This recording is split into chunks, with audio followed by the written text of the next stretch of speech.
When you design a piece of architecture, you're never just landing from outer space onto something brand new.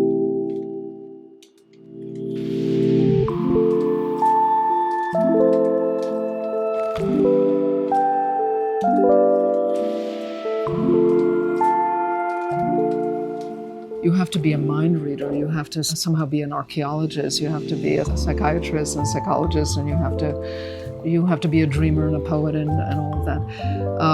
And you have to be a politician also. You have to be a lot of things to be an architect and to want to be an architect.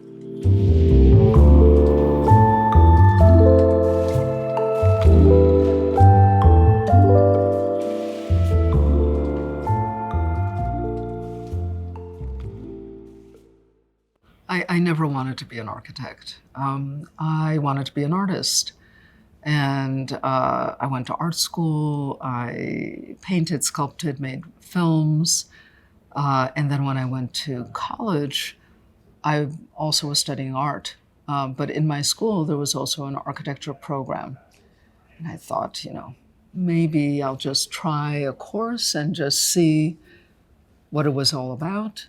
And meanwhile, my parents were telling me, it's stupid to be an artist. You'll never make a living. Take your creative energies, put them into architecture. And so, and if you don't want architecture, maybe dentistry. So for this part of my life, I made the wrong equation, or architecture and dentistry and art. When I took my first course in architecture, I was really interested to take more, and I ended up transferring into the School of Architecture at Cooper Union. I got a degree, a professional degree in architecture, never with the intention of being an architect. I wanted to work with space. I wanted to work in real time and in all different media, but not the profession of architecture. And slowly, a little by little, I teamed up with my partner, who is my romantic partner, Rick Scofidio, and we started to do independent projects in public space, and then we did a small architectural project and another. And I realized at some point that it's possible to have ideas and execute them and connect them to the ground. I had this epiphany at one point. And I would say before that, I was very skeptical because architecture did not seem intellectually so stimulating. It seemed like a bit of a corrupt profession. It was dominated by men. It was for the wealthy. And it just seemed like it wasn't something for me. And then I learned that maybe I had something to say and something to contribute.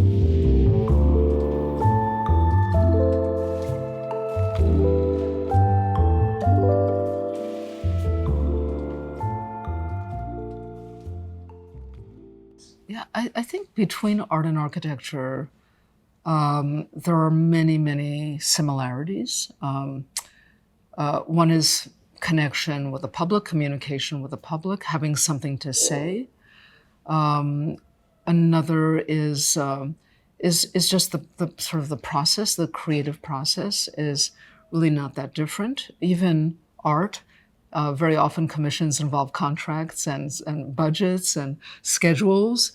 The kind of art I was interested in was art that was sort of critical and was connected with real time, the politics, the economics, the social structures of the day.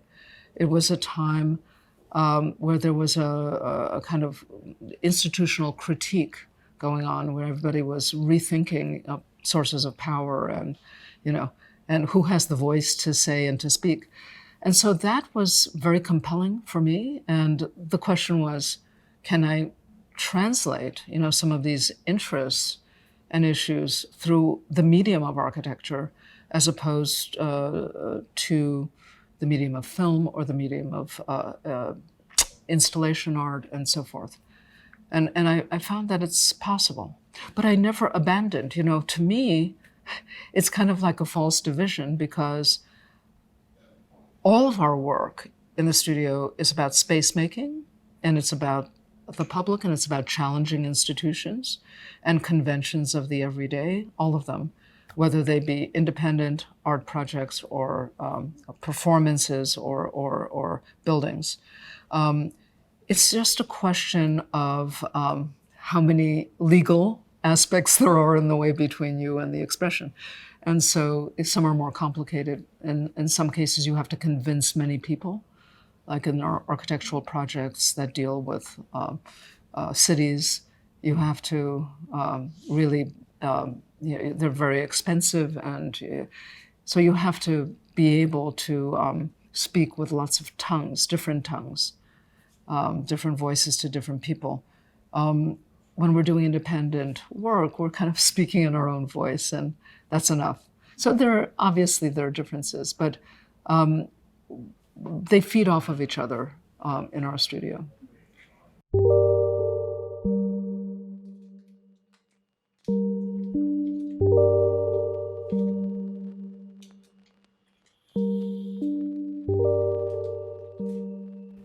It's interesting. I would say as the master, the only masters I had were 20th century, so I don't go back in time that much because the work doesn't exactly appeal to me or my understanding of the world. And so we're talking about between the wars and then post-World War II. So I think one of the architects that has always drawn me in is Le Corbusier. I had his works, all of his works, on my shelf all the time, and I picked them up. And I learned really more from exploring Corb than I did from school.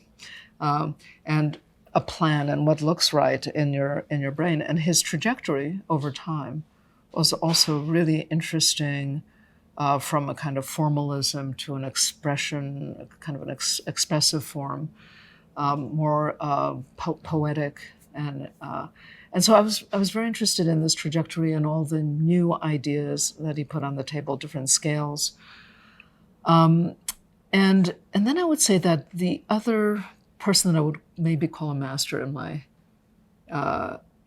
education and when I got really involved in architecture was Cedric Price, 1960s British architect that did mostly unexecuted projects, but his thinking was really brilliant. He challenged many conventions of buildings, of educational institutions, of cultural institutions, of how architects work with clients, and for me, for example, the Fun Palace that he did was a huge stimulation, and it was basically what the Shed, our project in New York, was based on. And so I still felt that there was a connection between something that was conceived in the 1960s and today.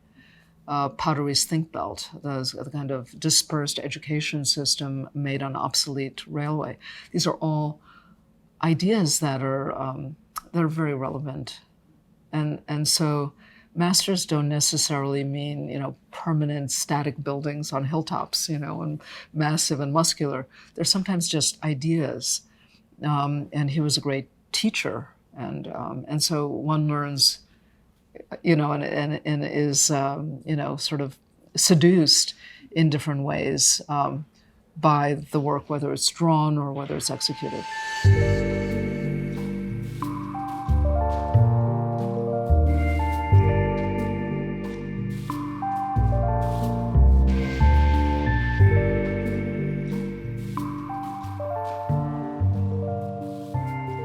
I can't do an art or architectural work without sketching.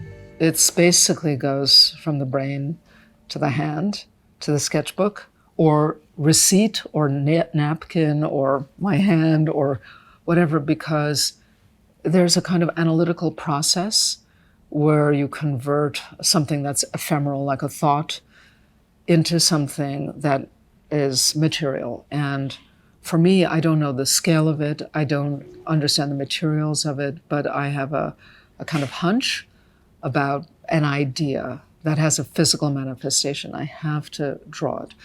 And my tools are usually sections and plans, because when you put them together, you get 3D. And so I think in 3D through 2D. And so sketching is always, and even perspective sketches and so forth. And sometimes I tear a piece of paper and make a little model. But ultimately, the tools of today are so sophisticated that to translate something from a sketch, an idea, a cross-section, into something with 3 dimensions that you can quickly see, it's a fantastic ability to have that tool to be able to model space. But there's no point in modeling something that doesn't exist yet, and it has to exist as an idea and on paper before, I think. You can put points, and identify where points in space are, with keys, and a keypad. And that's my criticism in a way of young students today that learn precisely on the computer, and they have to make commitments in space before they actually analyze them and criticize them. So it takes so much longer to do it that way, to model something and then try to interpret it back into, really, does that make any sense? So I think the most economical, smart, fast, iterative process is sketching and then computing, using the tools, computer tools, and then sketching again and using physical models and using all the tools in the toolkit to advance an idea forward.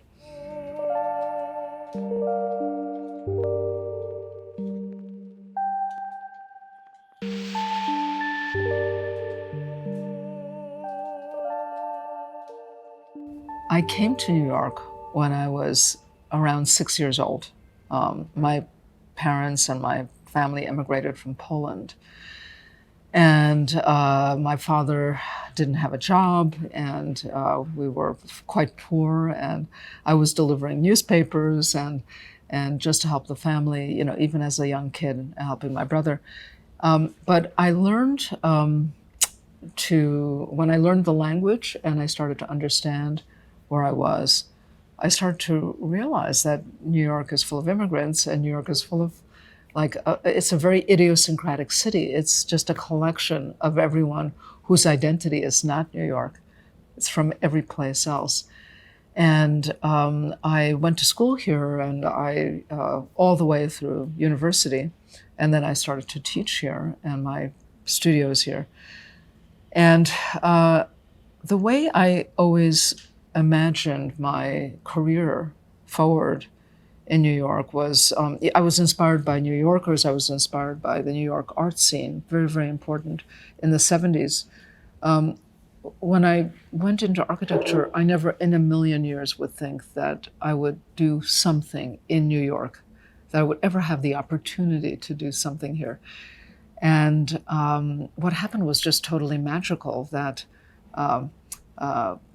Mayor Bloomberg came into office after Giuliani, and there were a series, this was post 9/11, and really, even though we started in the mid 80s and early 90s to do some things, we did a project in Japan and we did some small projects, it wasn't really until just after 9/11 that we had an opportunity to do something here, and that was the High Line and also Lincoln Center, 2 very, very important projects that came in the wake of this huge disaster. It came in the wake of a new mayor and a group of people around him, his administration that was very sophisticated and smart and believed in architecture and public space and culture. And so I was the beneficiary of being at the right place at the right time, and was able to, with Rick, my partner, Rick Scofidio, together start really launch this practice forward in a much bigger way. And the studio went from 10 people to 30 to 60, and it continued to grow.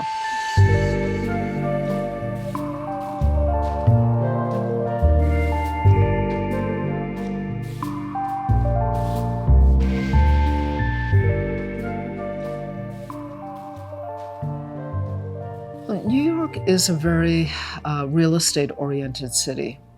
Every square meter is valuable, and the old parts of the city get torn down, and new high-rises go up, and they're usually for the wealthy, and condos, and it's a city that's ruthless in many ways and very much controlled by developers.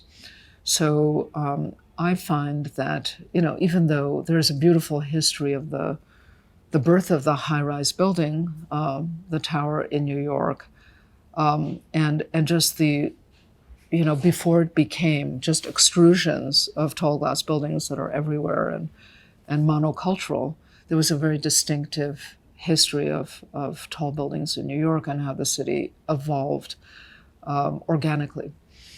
So that has been inspirational, and working with old structures and, even like right through the 20th century, saving structures that maybe nobody loves is also something that is interesting, to preserve a history in New York that doesn't have a very long history, but it's kind of rich, and so you want to keep it going. So, I find that my role here, since that moment at 9/11, is to be on the side of public space, to protect the public from greedy developers, and to do the best we can for the city, to keep it urban.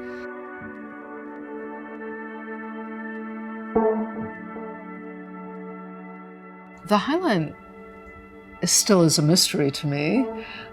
When we began in 2003, it was just an obsolete piece of urban infrastructure that hadn't been used for over 20 years. It was all overgrown in a ruin. And the mayor at that time, at the very beginning, wanted to tear it down. Already 5 blocks were torn down. So he wanted to tear the rest. And the developers that owned the land, which was really kind of it was a kind of wasteland. The meatpacking district was already moving out, so it wasn't even, it was post-industrial, but it was pre-anything else. And the property owners felt that the High Line devalued their property, and so wanted it torn down so that they can build everywhere. And these two young citizen activists, Robert Hammond and Josh David, just decided that, wouldn't it be a great idea to salvage this and to turn it into a park? They already saw the potential of it. And we were also very lucky to be brought together with a team, with James Corner and Peter Udolph, and to imagine something new. And it was a competition. We clicked with the city and with Robbie and Josh. And Rick and I at the time were still quite small, but we had this feeling, this sense that the very character of this overgrown, this sort of ruin was so beautiful. It was so beautiful to visit. It was kind of the city's unconscious. And when you went up there, it's about 8 meters in the air, and it snakes through this part of Chelsea and downtown west side of Manhattan, that you see things that you're not supposed to see. It's the unofficial New York. So you see the sides of buildings, you see smokestacks, you see billboards, you see backs of billboards, you see lots of car parks, shops with cars being repaired. And it's not the beautiful New York that's on a postcard or on a splash page for the city for advertising for tourism. It is a kind of nitty gritty, nasty alternative New York. We love that. And we said that we wanted to preserve this and we wanted to protect the High Line from architecture. that was the, what we truly felt. We had an idea about how humans and plants could coexist there at the same time. And it had to do with combing together, not being side by side, like normally a path and landscape side by side. It's very narrow, the High Line. It's like, sometimes there's no more than 8 meters maybe to go along a space. So we had this notion of somehow inventing this new strategy of what we called agritecture, which is partially vegetation, partially kind of mineral, so vegetal and mineral systems together. And then inventing a new language for sitting, for watching, for doing all the things one does in a park. And in this park, you could never really bring your dog or ride a bicycle. You really can't do anything. So it's about doing nothing, and we love this idea of how do you do nothing in an interesting way. And so this project came to life that way with this kind of inspiration. We wanted to use the kinds of plants that got self-seeded there, that, the High Line sometimes is exposed in front of the river, in front of the beating sun. Sometimes it goes between buildings and it's the space in between is shadowy and wet. And there are all these different microclimates there, and they produce different ecologies. And that was interesting. That happened naturally in the kind of weird, it wasn't real nature, it was naturally in this industrial kind of setting. And we wanted to preserve that kind of thing, that feeling. And so we, a lot of the plants that are there are wild. And the way they work together and the seasonality of it, so forth. So what happened, and fast forward to even pre-COVID and now, it's one of the most attractive places in New York, biggest tourist attraction. And we speculated that maybe 400,000 people a year, conservatively would come to visit the High Line. And just before COVID, it was 8 million people came. And all of these property owners that were worried about devaluing their property just rose in value, and they built all around it, and turned the property over and over and escalated the cost. So it was totally unplanned that way. It was never conceived that it would attract visitorship from abroad. We thought it was a neighborhood park. And so we're very surprised. And, in many good ways, also in some maybe not so good ways. But on the very good side, it produced this viral effect all over the globe. And leaders, mayors, and others, with power, realized that you can take urban infrastructure like highways and railroad trestles and underutilized spaces of infrastructure and actually convert them into public space. So it was an example that really worked, and that it catalyzed a whole development that people were also thought that economically it could happen to them what happened here, which is not really replicable everywhere. So, but the realization that public space, that people still, even though we're always in front of our computers and we sort of think that we've lost that social thing, actually really not. People still love to go to parks. People love to promenade. Very old-fashioned idea. They like to look at each other. People watch, and and they like green things, and so public space is very much alive. And I think that this project was a kind of interesting rebirth, and I'm very proud of that.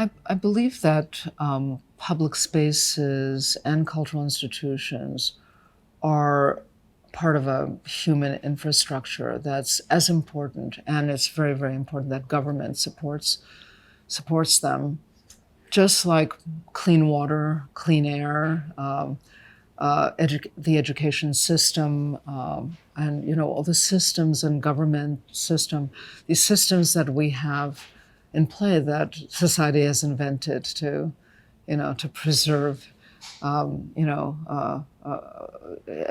culture, a human society.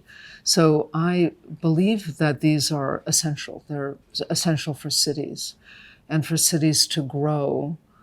They can't just grow with just more and more people. They have to grow proportionately to make a city really viable, with a balance of education system, with a balance of places to work and places to live, and cultural institutions, and spaces for the public, and civic space, and open space.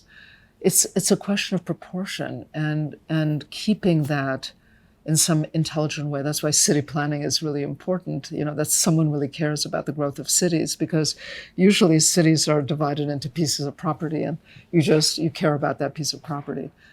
Governments should really enforce this broad idea that it's the public good and a necessity for life and for having a good society.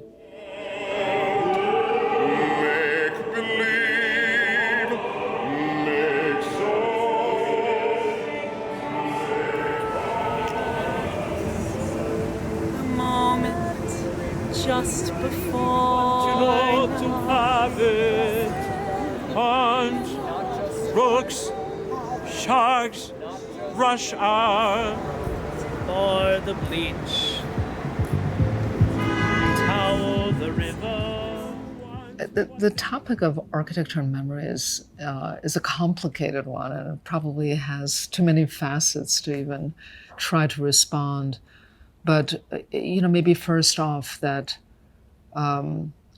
when you design a piece of architecture, you're never just landing from outer space onto something brand new.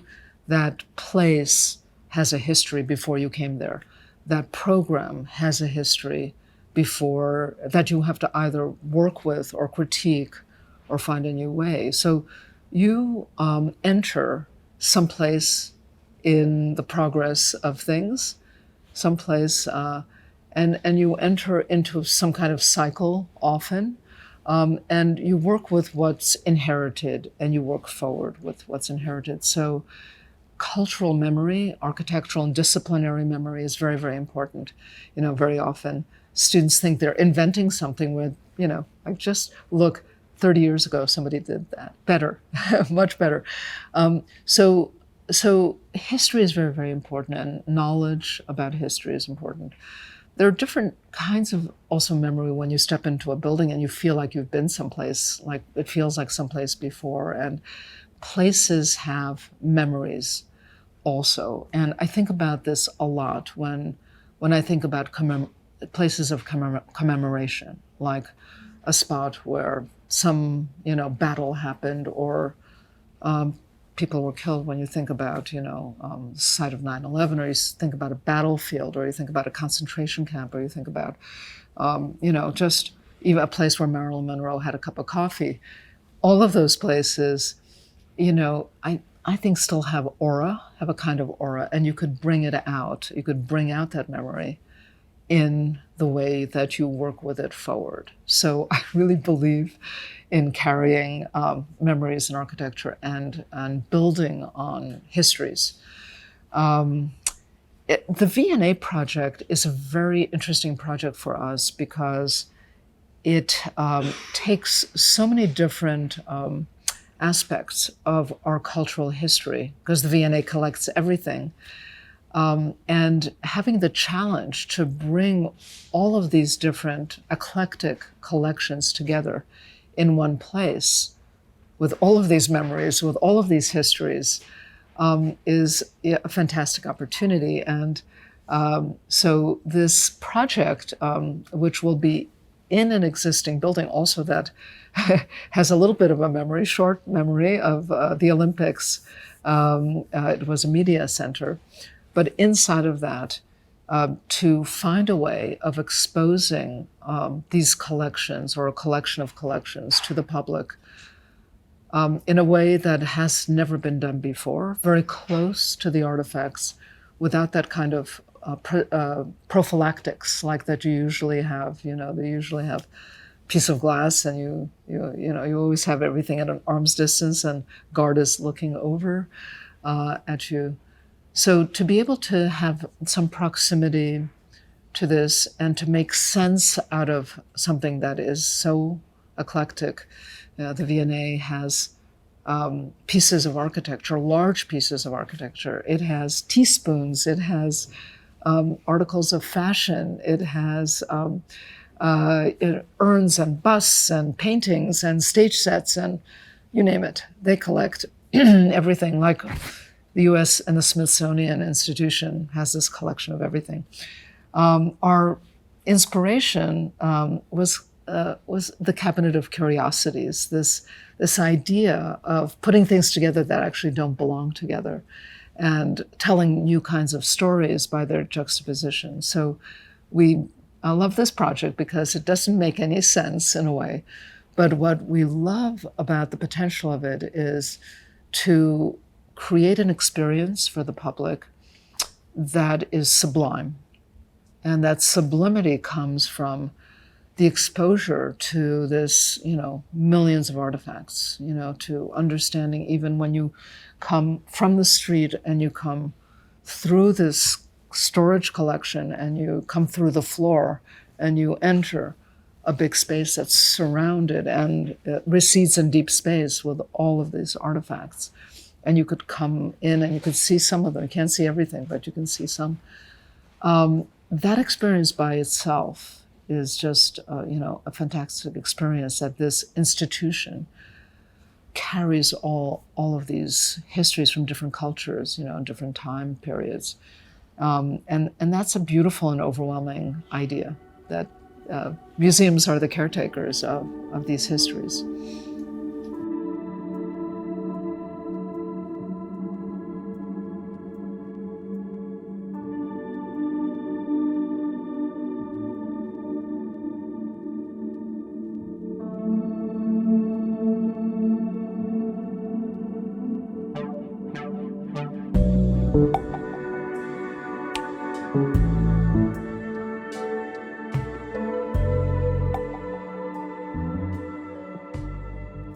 I think the role of the architect is a kind of voice. It's maybe an intellectual voice, and it's a contributor to culture in a real way. People live in your buildings. It's a huge responsibility, actually, to take on making public institutions that people will forget you, but they're going to use these institutions for the next 50 years or longer, 100 years if you're really lucky, and if they're still relevant. But it's a huge responsibility, and that even safety and even being able to satisfy the needs of a program then, and also being able to anticipate a future that you don't know. and be able to anticipate something. You have to be a mind reader. You have to somehow be an archaeologist. You have to be a psychiatrist and psychologist, and you have to and you have to be a dreamer and a poet and all of that. And you have to be a politician also. You have to be a lot of things to be an architect and to want to be an architect. I think the closest, in some ways, is a film director, in terms of the process, because you have to bring so many talents together and so many pieces of expertise, and you have to work with people and inspire them and to execute something, just to execute something and have it be an artifact. Or an orchestra conductor, to do, it's not just you and your brain in an attic. It's you and as a leader. So you have to have that leadership.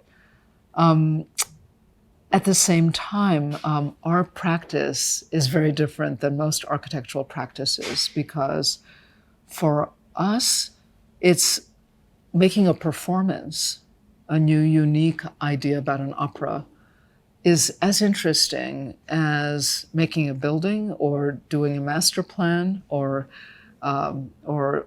making a public space, or even designing a glass, a drinking glass, or something like that.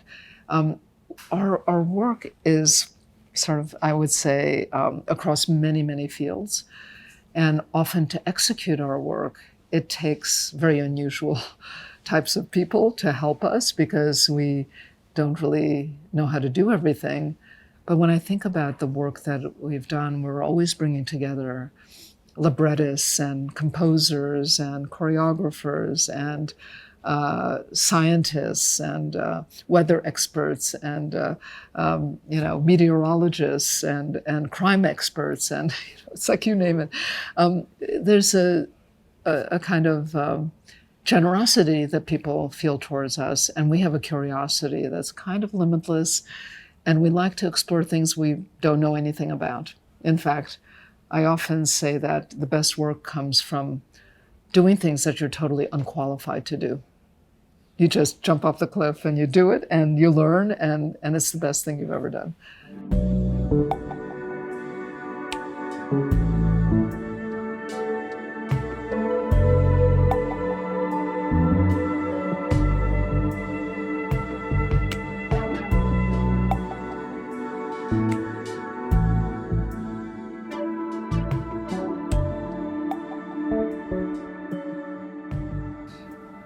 Well, the world is kind of a scary place, and it's moving so fast that we can hardly keep up. Architecture is static, and it's fixed usually, so we have to think about how architecture can keep up with a world that's changing so fast. One of the biggest issues for architecture, of course, is carbon footprint and the environment, and how architecture has contributed negatively in this way, and now with a new consciousness of limited resources and trying to think about the environment in a way that conserves energy and works with recyclable materials and so forth. This is something that every architect, just to be a good citizen, really must do. But how to translate our care for the planet into good architecture is very, very important. To not abandon the importance of design and the importance of the craft of architecture to solely doing the world good by, working responsibly. So I want to, responsibly is also with invention, with new thinking, with taking on new technologies, with being able to critique new systems, and invent new institutions. So I think many sort of younger generations feel like, what's really important? Where do I put my energy? And I would say that it's everything that architecture was, plus very new concerns that you have to really, that have to guide the work. I also think that that because of the speed of the world and because we're in a kind of culture of obsolescence, we basically build things and tear them down very quickly, which is anti-environmental. We have to think in a new way about what permanence means and flexibility means in architecture. And when you think about the buildings that have taken a lot of endurance, or like the building that we're in, this is an industrial building. It's kind of very generic, and it used to be a warehouse, and now it's a place that there are fashion designers and architects and that are able to do creative work in.